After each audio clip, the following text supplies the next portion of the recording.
Gibson of the International Secret Police. Ceiling zero, ceiling zero, ceiling zero, ceiling zero, ceiling zero.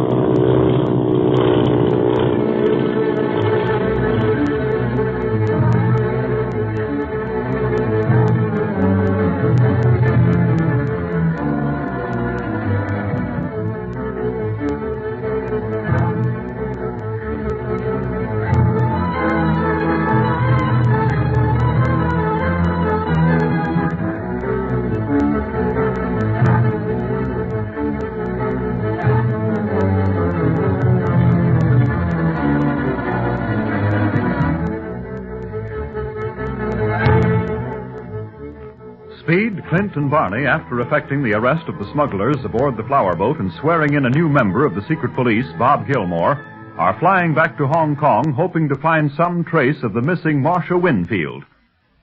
Barney contacts Dr. Kingsley on the shortwave set, and the doctor tells him that he has been working on the copy of the map that Marcia had concerning the Octopus headquarters, and that he found a focal point. He mentions the name Siang, and then all is silence. The boys, fearing for his safety, hurry on to Hong Kong. We find them breathlessly entering the doctor's home. Dr. Kingsley, are you all right? I certainly am, Speed, but I should be asking you boys that question after what you've been through. Never mind about us. What happened when you were talking to me over the short wave, Doc? Sounded like you was choked off. I was cut off, Barney. I didn't know it, and I asked you for a reply, and none came. Then I found that I'd lost contact with your flight station. I see you took the precautions of calling in a police guard, Doctor. They stopped us as we came in. Well, yes. With Jean in the house, I wasn't going to take any chances. The set went dead. I took it for granted that the Octopus had tuned in, and after silencing me on the air, well, might try to silence me in person. You were smart to call the police, Doc. We tried to stop you from saying too much over the short wave, but it was no use. Oh, I should have known better, but I was so happy over finding even the slightest clue as to the Octopus's whereabouts that I couldn't wait for you to get here to tell you about it. Speed, Clint, and Barney. I'm so glad you're back. Hi, Jean. We're glad to be back, too. You bet. Tried to bring you a piece of cloud, Jean, but it melted on the way. It sounds good to hear Jean laugh again. You know, she's been a very serious little girl while you boys were away. Yes, and particularly after Speed left. Well, sorry I worried you, Dr. Kingsley, but I had to do something when we didn't hear anything more from Clint and Barney, so I went to one of the operators here and talked him into going up to Siang on a police launch to help them out. And lucky for us he came, Doctor. If it hadn't been for Speed's hunch that we were in trouble, we'd be at the bottom of the Siang by now, and Bob Gilmore along with us. Oh, how terrible. Oh, shucks, Jean. Nothing terrible now. We got out of that jam all right, and now we're looking for another to get into. Well, all right now. Enough of our adventures for the time being. Oh, what did you find in the map, Doctor? Oh, yes. Come into my study, boys. Can we dump our jackets and helmets anywhere, Doc? I'll take them, Barney. I'll give them to the houseboy. Thanks, Jane. We didn't take time to stop off at the hotel on the way. We was in such a hurry to get here we are. I'll just shut this door so we can be assured of privacy. Now, here's the map over here. You keep it on your desk like this, Dr. Kingsley? Well, while I'm working on it, yes, Speed. That's kind of dangerous. Anybody could come in here and pick it up. That's true. I'll be more careful after this. In fact, I'm going to give it to Clint just as soon as we finish this discussion. I don't want the responsibility of it now that we have a real clue. Tell us about it, Doc. You see this line here? Yeah. Mm-hmm. Well, now, as near as I can make out, by comparing the general layout with city maps of Hong Kong, this area here is the Bund. See, that's the waterfront. Thus, this line has its beginning there. The waterfront, huh? Of course, that's a lot of territory to cover, I know, Pet. But here is the dock where the ferry boats land from Kowloon. What's Kowloon, Doctor? Well, that's where the large liners land, Speed. They're too big to land the passengers right at Hong Kong, so they're transferred to ferries at Kowloon and then brought to this landing where my pencil is pointing. That map you have is a true map of the Hong Kong waterfront, Doc? The best I've seen, Barney. Uh-huh. Now, let's compare it with the one Larry Winfield sent Marcia. It's the same general formation, all right, allowing for the part that blurred. That's what I thought. If that's the case, then the ferry dock should be about here on Winfield's map. That would bring this line I spoke of down near the mouth of the Siang River. Siang River? Oh, then you mean... Oh, I'm very sure, Clint. You see, that's the passage to the Octopus's headquarters. Begins somewhere on or near the Siang dock. Quan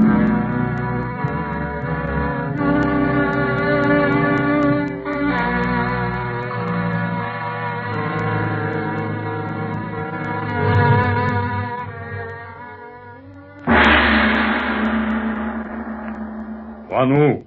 Yes, master? Come in. Come in. I've had bad news. Master, what is wrong? You are upset. That is why I brought you back from your little journey, Quan Wu. I am upset. Clint Barlow is working too fast. But you tricked him, master. You were successful in getting the Winfield girl aboard the flower boat. Yes, but the flower boat failed to get her to Hangzhou. What?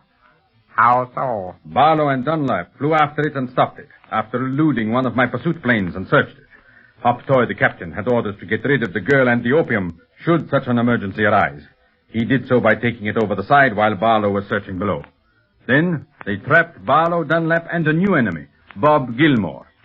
Just as they were about to be sunk in the Xiang, Speed Gibson arrived in a police boat. Result, every man of mine aboard the flower boat was arrested, the boat confiscated, and the secret police still alive. That is very unfortunate. But still, one flower boat is not so much to lose, and we still have the girl. That is not the worst, Quan Wu. Dr. Kingsley has guessed the passage from the Xiang dock. I listened in on a shortwave conversation between him and the secret police in the plane. So? Yes. Barlow has made a copy of the Winfield girl's map. What is to be done? I want you to contact the good doctor. He thinks that he can aid our enemies safely without harm to himself or his daughter. Tell him, in a friendly way, that such is not the case. That you have secret information that he is to be my next victim. Can I do this without risk, master? You must. Under no conditions are you to be suspected as a member of my band. You must be, to all appearances, Quan Wu, an honorable gentleman who loves China and the law. It will be difficult retaining such an appearance and at the same time warning Dr. Kingsley to be silent. Difficult, but not impossible for a man of your talents, Quan Wu. Remember, if you fail, no one will suffer but yourself. I shall do my best, master. That is better. You are the only man in my band that I can trust implicitly, Quan Wu. You are the only one who knows who I really am. Be careful. If I should lose you, it would complicate matters. And since I stand to lose even more, master, I shall be careful. Good. And now to return to our secret police. They should have arrived at the doctor's by this time. The place is guarded by Hong Kong police. In case they decide that the doctor is correct about this young doc. In case they decide to investigate, you know what to do should they discover the entrance to the secret passage. Yes, master. It has been a long time since we used the passage as a trap for our enemies. Yes, and I am looking forward to the chance. All the tortures of the secret chamber do not compare with the Xiang method of getting rid of my enemies permanently. What have you done with the Winfield girl and the opium? The opium is hidden for the time being until one of my planes can pick it up safely. The Winfield girl is hidden too, but in a native house. Does she realize where she is yet? No. My operator keeps her drugged. With the drug that wipes out all memory, all will. She does only what she is told to do. She will not betray us. How is the drug given? In her food. It has neither taste nor odor, only effect. I have ordered her to be kept in the hut for a week, dressed in rags, so she will appear as any other woman from a distance, should she happen to wander outside. After this, if all is quiet, she shall proceed to Hangzhou as previously planned. You are running a risk keeping her this way, master. There is another way to silence her, you know. I know, Quan Wu. And I would have used that method first had Clint Barlow not come to China. This girl is a friend of his, a very good friend. As long as she is alive, I have a strong weapon against Barlow. If ever he corners me, Marcia Winfield shall be my means of escape. Her life for mine. That is why she is still alive. I understand, master. And now enough of this talk. Prepare for your operations at Xiang Dock, Quan Wu. Do you wish me to go there immediately? Yes. I will keep you informed on what I learn here. But you must be there in case Clint, Barney, and Speed pay us a surprise visit. I want them to be well received at the Xiang Dock.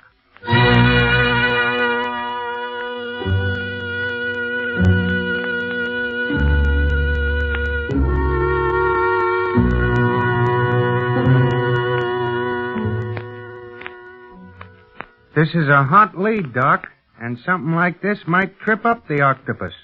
If you don't work fast with that guy, he oozes away and you have to begin all over again. When do you plan to go to the dock? Tomorrow around noon, Doctor. I want to see Li Ying the first thing in the morning and then have enough time to use makeup on Speed, Barney, and myself. Gee, Clint, are we going in disguise again? Yes, Speed. Chinese coolies, as before.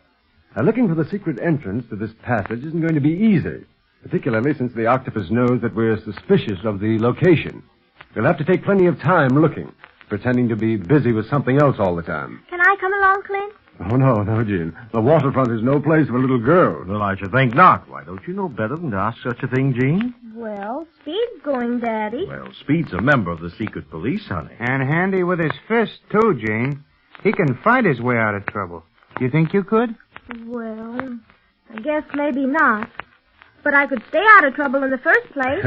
You can't fool around with trouble, young lady. It generally pops up whether you want it or not, and usually when you least expect it. Yeah.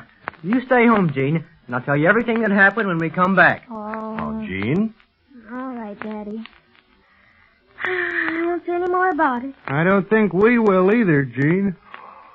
Oh, it's getting late, and if we're going to beard the octopus in his den tomorrow, I want plenty of shut-eye tonight. You're staying at the same hotel, the Golden Lotus? Yeah, at least I guess we are. Maybe the octopus has torn it down while we was gone.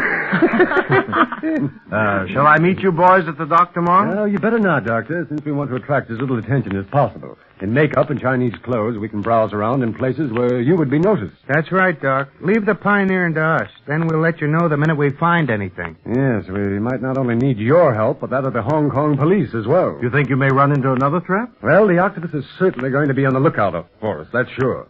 But whether he traps us or we trap him is entirely up to us. This is going to be a showdown.